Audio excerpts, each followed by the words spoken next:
अब आगे पैनल को बढ़ाएंगे और मैं बुलाना चाहूंगी Akhilesh Yadav, managing director A S Eduguide private limited. Please आइए। अखिलेश यादव जी के बारे में बता दूं कि 2013 से कानपुर के काका देव से उन्होंने शुरुआत की। आपकी विजन तब से जो शुरुआत हुई है, नीट की बात करें, नीट काउंसलिंग करते हैं पूरे पैन इंडिया में, और कैसे उन्होंने अपने विजन को आगे बढ़ाया है, क्या उनका आगे का प्लान है, इसी को अब हम उन्हीं के जुबानी जानेंगे। तो चलिए अगले पैनल की शुरुआत करते हैं। बहुत बहुत शुक्रिया। तो लगातार हम चर्चा कर रहे हैं और बिजनेस लीडरशिप कॉन्क्लेव की बात कर रहे हैं। सफल लोगों से हम बात कर रहे हैं जो अपने अपने क्षेत्रों में सफल हुए हैं और कैसे उन्होंने संघर्ष किया, आगे उनका विजन क्या है, तमाम पहलुओं पर बात करें। अखिलेश यादव जी जुड़ गए, उनका परिचय कराया हमारी सहयोगी दीपाली ने। अखिलेश यादव जी, बहुत बहुत स्वागत है।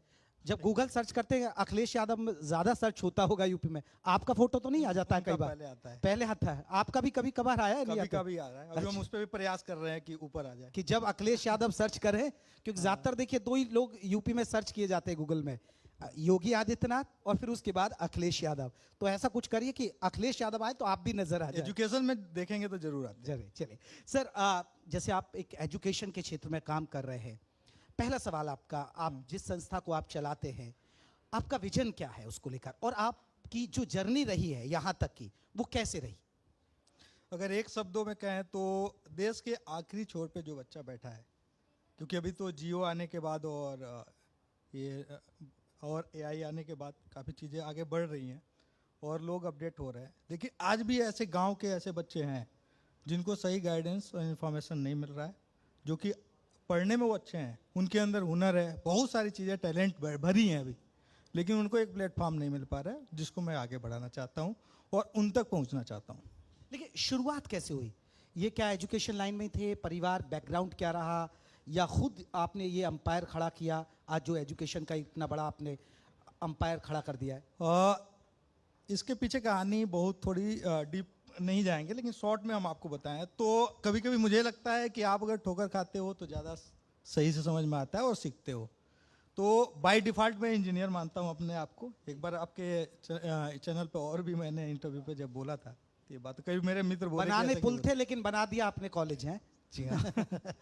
तो इसमें मेरे को लगता है कि आप ऐसे दिशा में जाना चाहते हो जहाँ पे जाना चाहिए और आप बाय डिफ़ॉल्ट कहीं और जा रहे हो। सो वहीं से ये शुरुआत हुई थी कि बाय डिफ़ॉल्ट इंजीनियर बना, और मुझे ऐसा लगा कि मैं जहाँ पे हूँ अभी सेटिस्फाइड नहीं हूँ और बेहतर होगा कि और कुछ बेहतर किया जाए। और मेरे जैसे लाखों ऐसे बच्चे हैं, आज भी हैं। जैसे छोटे शहरों में मान लीजिए, बड़े शहरों में तो कैरियर काउंसलर और ये सब मिल जाते हैं और आपको कंप्लीट गाइडेंस मिल जाता है, आपके सीनियर्स होते हैं, पेरेंट्स होते हैं। बट छोटे शहरों में अभी भी इंफॉर्मेशन की बहुत कमी है। बहुत सारे ऐसे गाँव हैं जहाँ पे +2 के बाद कोई पढ़ाई नहीं किया है। अब आप सोचिए, ऐसे जगह पे कोई युवा आज के डेट में सपना देख रहा होगा कि मुझे IAS PCS बनना है या चाय बेचने वाले की तरफ प्रधानमंत्री बनना है, तो कैसे देखेगा? तो उस तक पहुंचना हमारा एक लक्ष्य है। सर, कैसे काउंसलिंग करते हैं? क्योंकि आपने स्टूडेंट्स को काउंसिल किया, लेकिन जब पेरेंट्स की बात आती है और जब उनकी इच्छा होती है, इससे बहुत मिसमैच भी कई बार होता है और फिर यहीं पर कई बार कंफ्यूजन हो जाता है। फिर कैसे आप इसको मैनेज करते हैं? कैसे आपने फिर ये पूरा एथिकल काउंसलिंग करते हैं? हमारी एक नैतिक जिम्मेदारी है हमारे समाज में। काउंसलिंग एक बहुत बड़ा टॉपिक है, बट इसमें क्या होता है कि ज़्यादातर पेरेंट्स अगल बगल वाले को देख करके करते रहते हैं, या उनकी ड्रीम होती है कि मुझे डॉक्टर बनना था, मैं नहीं बनना, कोई बात नहीं, मेरा बेटा डॉक्टर बनेगा। लेकिन अभी बहुत सारी मूवीज़ भी इस पे आई और भी समाज में लोग काम कर रहे हैं इस पे। गवर्नमेंट भी इस पे बीच बीच में जागरूकता अभियान चलाती रहती है। इसमें ज़्यादातर हम कोशिश करते हैं कि पेरेंट्स को अलग और स्टूडेंट को अलग बैठ के बात की जाए। पहले एक साथ हम काउंसलिंग करते हैं, साथ में सेपरेटली बात करते हैं, और 25 से 30 मिनट की काउंसलिंग में मैं उस स्टूडेंट का फ्रेंड हो जाता हूँ और जो पेरेंट्स है उसका भी। और उसके बाद जो चीज़ें निकल के आती है, कभी कभी ऐसा होता है कि बच्चे को करना था इंजीनियरिंग, लेकिन अब वो मेडिकल की तैयारी करेगा, या उसको करा रहे हैं हम इंजीनियरिंग की तैयारी, बट वो IAS बनने जा रहा है। मतलब कई बार ऐसी चीज़ें निकल के आई है, बहुत ऐसा लाइव एग्जाम्पल है मेरे पास। अखिलेश जी, क्योंकि नाम में कहते हैं कि बहुत कुछ छुपा होता है, आस। ये आस कैसे नाम लिया आपने? उम्मीद होती है। हाँ। तो ये कहाँ से आया, कहाँ से दिमाग में आया? या मैम के नाम से तो नहीं चुरा लिया? कि मैम भी मैंने देखा आपके साथ आई है। नहीं, मैम के नाम से नहीं है। हाँ। और इसका आस बाई लकली एक तरह से कहेंगे। एक्चुअली हमारी फर्स्ट कंपनी का नाम था ऑल एडमिशन सर्विसेज, और ऑल एडमिशन सर्विसेज इसलिए था कि एक आम स्टूडेंट को लगे कि मुझे एडमिशन से रिलेटेड अगर मुझे कुछ इन्फॉर्मेशन चाहिए तो यहाँ पे आना चाहिए, तो मैंने इजली नाम ये रखा। बाद में इसको जब शॉर्ट किए तो आस आ गया। आज से हमने उम्मीद बना दी, और अब ये उम्मीद काफी बच्चों पे, अभी तक लाखों बच्चों पे वो रियली में साबित हुआ है कि उम्मीद उनकी पूरी हुई है और वो अपने ड्रीम को अचीव किया है। ठीक है। क्योंकि चर्चा देखिए बहुत सारे सवालों पे हम कर रहे हैं, आपकी अपनी जो कॉलेज के बारे में बात कर रहे हैं, कैसे आप बच्चों को वो करते हैं, लेकिन मेरी आदत होती है जब मैं अमूमन कोई भी इंटरव्यू करता हूँ, लेकिन जो अगर किसी के साथ कोई फैमिली आती है तो मैं उस पर भी फोकस करता हूँ, क्योंकि आप खुद चमक रहे हैं टीवी पे और उधर मैम बैठी हुई है। कैमरामैन जरा उधर फोकस करिए। मैम का कितना योगदान है आपकी सफलता की सीढ़ी पर चढ़ने के लिए? मुझे लगता है फर्स्ट स्टेज इन्हीं का है। इन्हीं का है। हाँ, ये जरूर, क्योंकि वो पर्दे के पीछे ना रह जाए, लोगों को पता चले नहीं, कि अखिलेश जी के साथ कोई और भी हैं उनके बहुत। जब मैं जीरो था तब वो मेरे को हीरो मान रही थी, और आज तो भाई जोरदार तालियां। जब आप जीरो थे तब हीरो मान रही थी, और क्योंकि आज के युवा के लिए भी जो जेनजीज हैं, आज तो मैम सुपरस्टार हो गए फिर सर है। क्योंकि जेनजीज के लिए बहुत बड़ा एग्जाम्पल है, क्योंकि आजकल जेनजीज जो है वो एक सफल व्यक्ति के पीछे ये अपना टाइम वो देते हैं। अब जैसे आपने कहा कि बाय डिफॉल्ट मैंने ये इस पेशे में आया, तो मैं भी देखता हूँ कि बहुत सारे आप ये वीडियो के जरिए बहुत सारे लोग आपको सुनेंगे, जानेंगे। कुछ लोग अभिभावक, कुछ स्टूडेंट्स कंफ्यूज होते हैं, उन्हें हमारे मंच से क्या संदेश देंगे? वो अपना करियर कैसे चुने? जैसे आपने कहा कोई बनना आईएएस चाहता है, कोई इंजीनियर बन रहा है, इंजीनियर को आईएएस बना दिया जाता है, उस कंफ्यूजन को कैसे दूर किया जाए? देखिए, एक छोटी सी एग्जांपल देता हूँ। आज के देश में, आज के डेट में हमारे देश में कम से कम 400 से 500 कोर्सेज हैं, और ये केवल 12th की बात कर रहा हूँ। आफ्टर 12th कोई इंजीनियर्स है, या किसी घर में मान लीजिए डॉक्टर, इंजीनियर, आईएएस होंगे, वो 3 लोग बैठकर डिसाइड नहीं कर सकते मेरा बच्चा क्या करेगा। समझ रहे बात को? ये जो बैकग्राउंड, एजुकेशन बैकग्राउंड नहीं है उनकी तो छोड़ दीजिए, क्योंकि बच्चा खुद डिसाइड करेगा, और उसको जरूरत है आपको परखने की। उसका ड्रीम क्या होना चाहिए? हर बच्चे के अंदर कोई ना कोई स्किल है, उसको सही जगह हमने परख लिया तो शायद बेहतर वो मार्गदर्शन अगर मिल गया उसको तो बेहतर कर सकता है। तो मुझे लगता है कि एक बेहतर मार्गदर्शन की जरूरत होती है। कोर्सेज और ऑप्शंस बहुत सारे हैं, हर बच्चे के अंदर कोई ना कोई स्किल छुपा है, उसको हमें परखने की जरूरत है।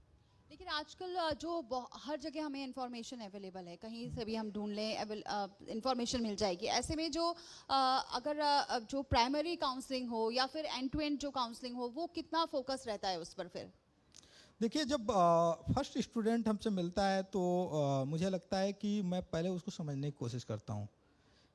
अभी कुछ दिन पहले एक बच्चा मेरे से मिला, तो उसने मेरे को बताया, इवन मेरा कजन जो है उसने खुद मेरे से बोला कि मैंने जीपीटी से देखा है और इतने सारे कोर्सेस ऑप्शन आ रहा है, इसमें से मैं चूज करना चाह रहा हूँ कि मैं सिविल सर्विसेज में जाऊँगा। मैंने बोला कि तुम कैसे प्रिडिक्ट किए हो कि तुम्हें सिविल सर्विसेज में जाने के लिए फिट बैठते हो? तो बोला कि ये 10-12 ऑप्शंस थे, उसमें चैट जीपीटी बता रहा था कि सबसे बेस्ट है आपके लिए। तो ऑब्वियसली अब जैसे आप जीपीटी से पूछो तो बोलेगा प्रधानमंत्री सबसे बेस्ट पोस्ट है, वही कर लो।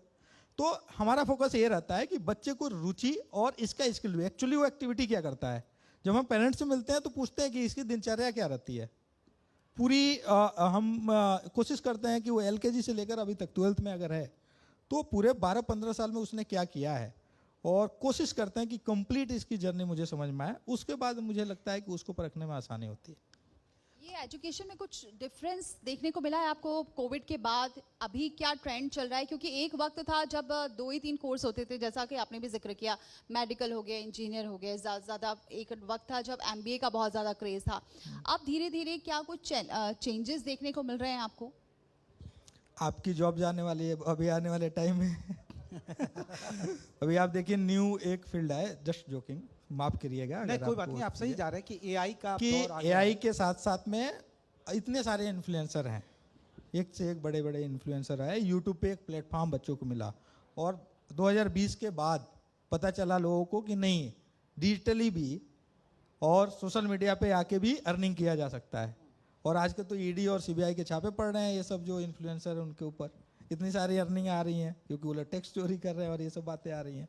तो एक नया प्लेटफॉर्म आया। दूसरी बात ये, पहले भी ऑप्शंस थे बट इन्फॉर्मेशन कम था। जैसे आपने 2020 की बात की, तो 2020 से 5 साल और पीछे हम जाएंगे तो डेटा पे देखेंगे तो सोशल मीडिया से लोग थोड़ा सा दूर थे। लेकिन 2020 के बाद ऑटोमेटिक जैसे आदमी घर के अंदर आया, उसके बाद सोशल मीडिया पे भी एक्टिव ज़्यादा हो गया और हर चीज़ मिलने लगा। जैसे एग्जाम्पल के तौर पे मैं आपको एक एजुकेशनिस्ट हैं खान सर, 2020 के बाद काफ़ी लोग देखने लगे और हम लोग अपने घर में नहीं एजुकेशन से जुड़े हैं तो भी देखते थे उनको। तो ऐसे प्लेटफॉर्म युवाओं को मिला है जो बेहतर कर सकते हैं, और भी बहुत सारी चीज़ें। सवाल पूछिए, अभी आपकी जॉब नहीं जा रही है। हाँ। मेरा सवाल मैं पूछ लेता हूँ, क्योंकि जैसे आपने आस की आपने जिक्र किया, क्यों जुड़े आस से, क्या है नया, क्यों छात्र आपसे जुड़े? मैं 2 चीज़ें बोलता हूँ। आस एक स्टूडेंट के लिए भी उम्मीद है, और दूसरा जो इस फील्ड में आना चाहता है। मैं थोड़ा सा बैक में जाऊंगा। जब 2014 में मैं शुरुआत किया था इसके, तो career counselling and admission consultant बहुत लिमिटेड लोग समझते थे। उसको आसान भाषा में बोला जाए कि क्या कराते हो, तो मैं बोलता था कि गाइड करता हूँ और उसको सही समझ करके एडमिशन कराता हूँ। इसको ब्रीफिंग करते थे हम, जब हमारे रिलेटिव और ऐसे लोग पूछते थे। आज की डेट में मैक्सिमम लोग कैरियर काउंसलिंग और एडमिशन गाइडेंस को समझते हैं, और अच्छे एजुकेटेड फैमिली भी, और जो गांव में बच्चे बैठे हैं उनको भी लगता है कि नहीं, कैरियर काउंसलर की नीड है और जाना चाहिए, हमें मिलना चाहिए। तो एक तो मैंने पिछले 12-13 सालों में ये किया। दूसरा है जो इस फील्ड में आना चाहता है, जिसकी मैं बात कर रहा था, उनके लिए एक नया कैरियर अवसर है जो रियल में अगर आप इंटेक्ट करना चाहते हो और डीपली आप किसी को समझना चाहते हो, तो अगर आपकी रुचि है तो आप इस फील्ड में आ सकते हो। दूसरी बात, अब स्टूडेंट्स और पेरेंट्स क्यों आए, मैंने लाखों ऐसे बच्चे को देखे, मतलब काउंसलिंग और सेमिनार्स में मैं मिला और लाखों बच्चों को इतने दिनों में काउंसलिंग किया। हर साल 2-4-10% ऐसे बच्चे आते हैं जो कैरियर चूज कर रहे होते हैं, और जहाँ पे वो हैं वो पाथवे वो गलत ट्रैक था और एक राइट पाथवे पे आए, वो सफल है। तो मेरे को लगता है कि आपने जो भी कुछ प्लान किया है अपने कैरियर को लेकर के, लेकिन बेहतर ये रहेगा कि आप एक एक्सपर्ट एडवाइस लेते हो किसी भी एक्सपर्ट काउंसलर से। मैं नहीं कह रहा हूँ कि मेरे पास ही आइए, जिस भी सिटी में आप रहते हैं तमाम ऐसे काउंसलर्स हैं, लेकिन हाँ ये है कि एक जेन्युइन काउंसलर होना चाहिए जो एक आपके बिजनेस अर्निंग पॉइंट से न देखते हुए एक प्रॉपर काउंसलिंग कर रहा हो। अगर तो उससे अगर मिलते हो तो आपकी दिशा बहुत सारी चीज़ें तय कर सकता है और बदल सकती है। अब मेरा एक और महत्वपूर्ण सवाल, क्योंकि आप अखिलेश जी आस चलाते हैं, लेकिन बहुत सारे होनहार छात्र हैं, बहुत सारे टैलेंटेड लोग हैं, लेकिन आर्थिक स्थिति उनकी मजबूत नहीं है, और बहुत सारे लोगों तक ये वीडियो भी पहुंचेगा, बहुत सारे स्टूडेंट्स भी इस हॉल में बैठे हुए हैं, बहुत सारे मेरे स्टूडेंट देख भी रहे होंगे, बोलेंगे हाँ तो सर, रियल में लाइव चेंज किया। आस से उम्मीद लगा सकते हैं, अखिलेश से उम्मीद लगा सकते हैं कि हम होनहार हैं लेकिन हमारी आर्थिक स्थिति मजबूत नहीं है, हम इंजीनियर बनना चाहते हैं, हम नीट की तैयारी करना चाहते हैं, तो आपसे आस लगाएं? बिल्कुल, बहुत अच्छा क्वेश्चन किया आपने, और मैं आपको एक बात बता रहा हूँ। कुछ चीज़ें आपके नेचर में ही पहले से होती है। जब मैं इंजीनियरिंग फर्स्ट ईयर में था, तभी एक मेरे साथ मेरा एक दोस्त तैयारी कर रहा था, वो मैं उसको जानता नहीं था, यहीं पे प्रिपरेशन जब हम लोग कानपुर में कर रहे थे तभी एक दूसरे से इंटैक्ट हुए थे।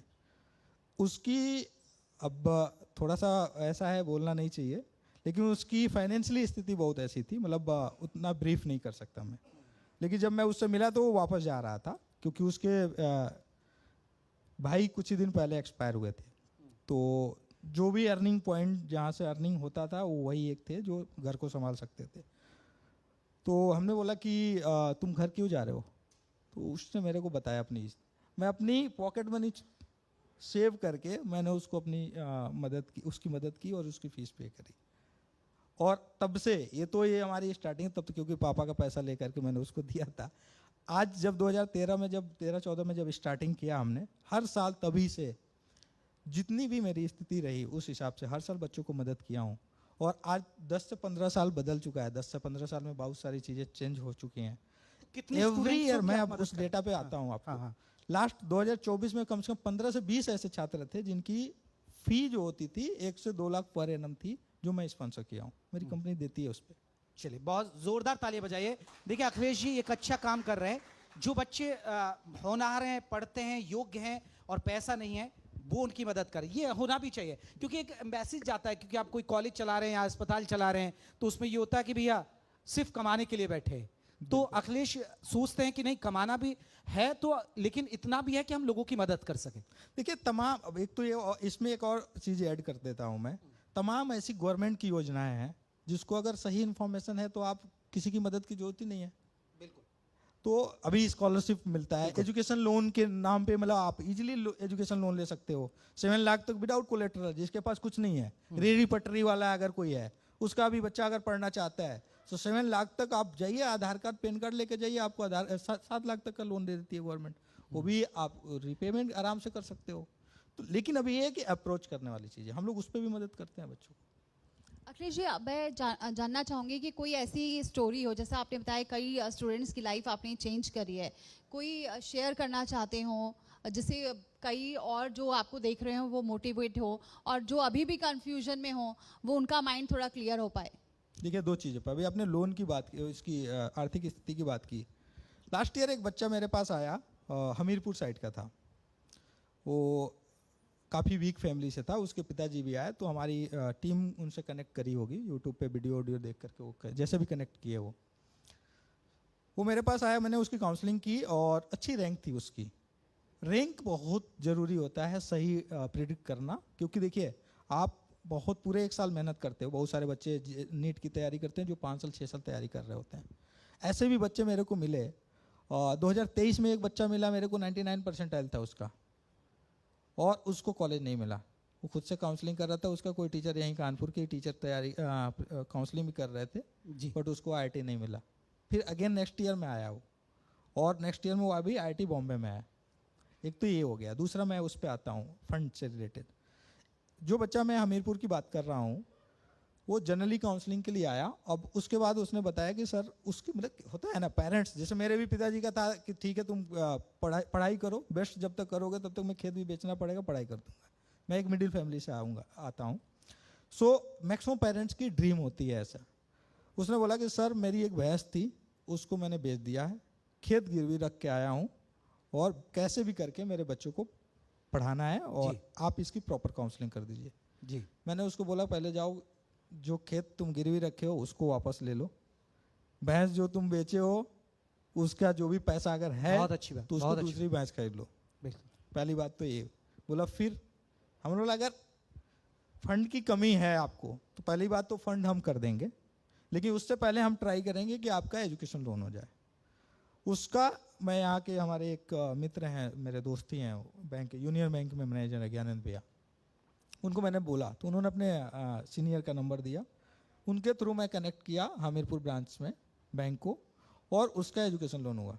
उसका खेत भी गिरवी नहीं रहा और उसकी भैंस भी आ गई। बहुत वो पढ़ाई कर रहा है, मतलब कई बार योजनाओं की जानकारी नहीं होती है ग्रामीण क्षेत्रों में और वो दिक्कत तो एक तो ये एग्जाम्पल, तो मैं इसलिए ये एग्जाम्पल बता रहा हूँ कि बहुत सारे, जैसे अभी मैंने बोला कि देश के आखिरी छोर में जो बच्चा बैठा है वो मेरा टारगेटिंग ऑडियंस होना चाहिए, और वहाँ तक अगर मैं पहुँच जाऊँगा तो मुझे लगता है कि मैं सफल हूँ।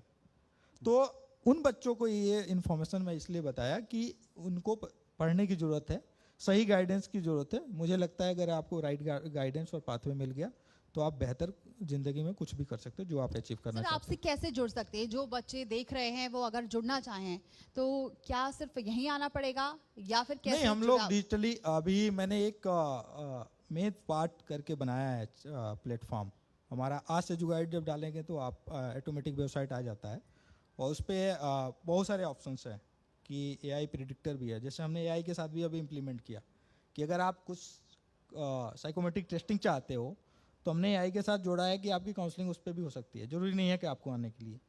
इनिशियली प्री टेस्ट हो जाता है, उसके बाद हम एक शेड्यूल कर लेते हैं, हमारी टीम कनेक्ट कर लेती है उनको, और एक अपॉइंटमेंट शेड्यूल करके हम 1-to-1 कनेक्ट कर लेते हैं, जूम मीटिंग और गूगल। एक आपने जिक्र एआई का जिक्र किया, एआई को आप कैसे देख रहे हैं? एआई से अभी युवा दिलचस्पी ले भी रहे हैं, क्योंकि अभी बहुत तेजी के साथ एआई का अभी लोग कह रहे हैं और एआई को समझना चाहते हैं, पढ़ना चाहते हैं। एआई देखिए, आज की डेट में मुझे लगता है एआई फ्यूचर है। पहली बात, आज के 10 साल पहले जब मैं काउंसलिंग करता था तो मैं बच्चों को बोलता था कि तुम अगर कंप्यूटर साइंस इंटरेस्ट ले रहे हो तो तुम एआई के साथ में जाओ, और मुझे याद है कि 2015 में एक यूनिवर्सिटी थी, फर्स्ट यूनिवर्सिटी थी वो, रेवा यूनिवर्सिटी है बेंगलोर में, प्राइवेट यूनिवर्सिटी है, वो लेकर के आई थी AI, artificial intelligence and machine learning, और डाटा साइंस भी लेके आए थे। जब हम बच्चों को काउंसलिंग करते थे, उनको जब इन्फ्लुएंस करते थे कि इस फील्ड में जाना चाहिए, क्योंकि देखिए एथिकल काउंसलिंग वही होता है कि आज के 10 साल बाद फ्यूचर क्या है, क्योंकि बच्चा 4 साल का बैचलर डिग्री करेगा और 4 साल बाद वो जॉब के लिए जाएगा।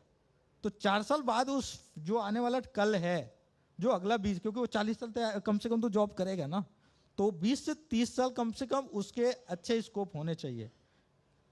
आज जब हम जनरल BA की बात करते हैं, तो आज के 20 साल पहले जनरल BA की जो वैल्यू थी, आज कहीं ना कहीं टेक्नोलॉजी से जोड़कर BA को भी अपग्रेड किया गया है। तो उस समय जब मैं बात करता था, बच्चे इन्फ्लुएंस में नहीं आते थे और इवन में बहुत कन्वर्ट करता था। और आज देखिए आज के 10 साल बाद AI कहाँ पे है।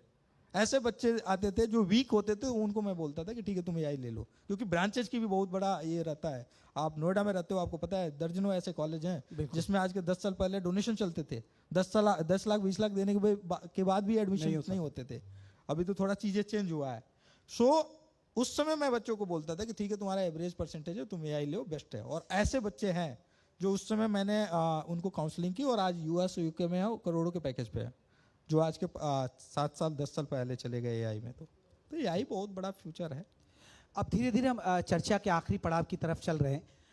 आज को लेकर अब ये आपने क्या सोचा है, कितना विस्तार करना है, क्या टारगेट लेकर चल रहे हैं कि देखिए मैं इस अपनी संस्था को, इस अपने इंस्टीट्यूट को इस दिशा में लेके जाऊंगा, और कहां तक विस्तार करना आज के अभी 10 ब्रांचेज हैं इंडिया में और हम इसको ग्लोबली लेके जाना चाह रहे हैं। अभी हमारा काठमांडू में भी ऑफिस है, बस नाम का है ग्लोबली, बट इसको हम 8 से 10 और कंट्री में लेके आना चाहते हैं। जैसे बांग्लादेश था तो कुछ इशूज थी कोविड के बाद, अभी थोड़े हालात थोड़े ऐसे नहीं चल रहे हैं, तो हम लोग ढाका में प्लानिंग कर लिए थे, फिर वहाँ पे नॉर्मल कर दिया। क्योंकि ऐसा नहीं है कि केवल इंडिया का ही बच्चा, क्योंकि हम समाज ग्लोबली एक समाज है, चाहे वो किसी भी कंट्री का हो जी। तो जरूरत है कि हमारे देश के साथ साथ में हमारे बाहर के भी जो बच्चे हैं वो भी आए हमारे इंडिया में पढ़ने के लिए। जरूरी नहीं है कि हमारे इंडिया से बच्चे फॉरेन ही जाए पढ़ने के लिए, तो उसको भी हम टारगेट करके वो कर रहे हैं। बाकी और भी मल्टीपल बिजनेस में हम लोग जा रहे हैं। सर मेरा अलग थोड़ा सा सवाल है, काउंसलिंग से संबंधित इसलिए है, एजुकेशन पढ़ाई तो ठीक है, लेकिन आजकल हम क्योंकि आप काउंसलिंग करते हैं, बच्चों को समझते हैं, उनके माइंड को बहुत अच्छे से समझते हैं, आजकल बहुत सारे केसेस ऐसे आ रहे हैं जो बच्चे बहुत जल्दी हार मान रहे हैं।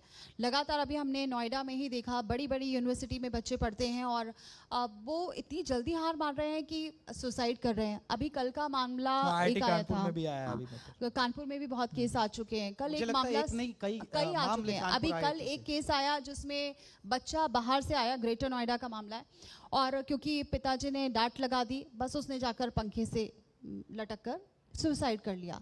क्या लग रहा है, क्या चेंजेस आ रहे हैं, क्योंकि आपने जेनजी का भी जिक्र किया था, क्या चेंजेस आ रहे हैं इस वक्त? देखिए जेनजी में टैलेंट बहुत है, बस जरूरत है उसको पैसेंस रखने की। क्योंकि आज का जेनजी क्या है, बहुत जल्दी अमीर बनना चाहता है, आपने नोटिस किया होगा। कभी आप जेनजीज, जितने जेनजीज आज के हैं आप उनसे मिलिए, ज़्यादातर बात करते हैं ज़्यादा अमीर बनना है, पैसा कमाना है और सेटल हो जाना है। और ये बहुत बड़ा दुर्भाग्य है। सबसे पहले आपको एक अच्छा इंसान बनना है।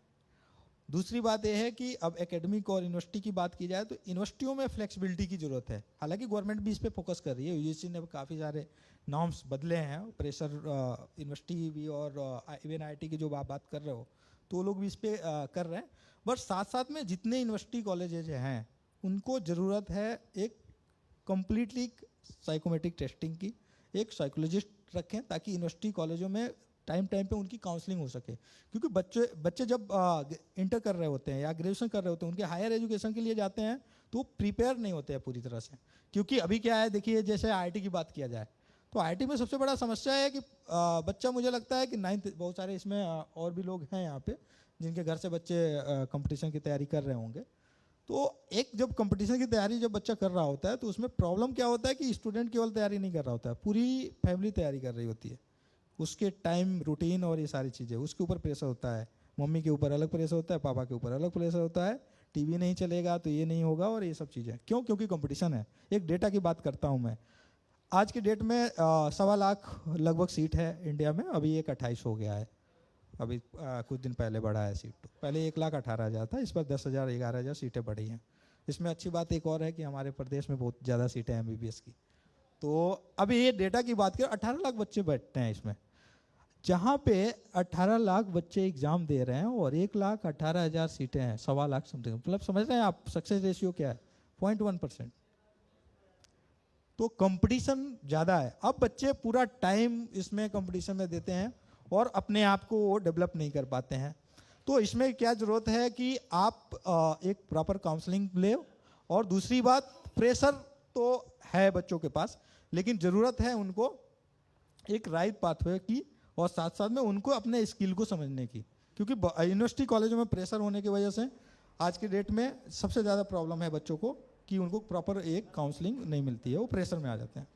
अखिलेश जी, एक और सवाल, और देखिए हमारे बीच कैबिनेट मंत्री राकेश सचान जी भी आ गए, उनसे भी बहुत सारे बिंदुओं पर चर्चा करेंगे, और क्योंकि हमारा सफर चल रहा है, मैं आखिरी सवाल मेरा ये है आपसे अखिलेश जी, क्योंकि हम बिजनेस लीडरशिप कॉन्क्लेव कर रहे हैं, कैसे देखते हैं आप, क्योंकि शिक्षा क्षेत्र से आप जुड़े हैं, यूपी में बदलाव देखते हैं, आपको लग रहा है कि नहीं सरकार को अभी अभी इन बिंदुओं पर काम करने की जरूरत है?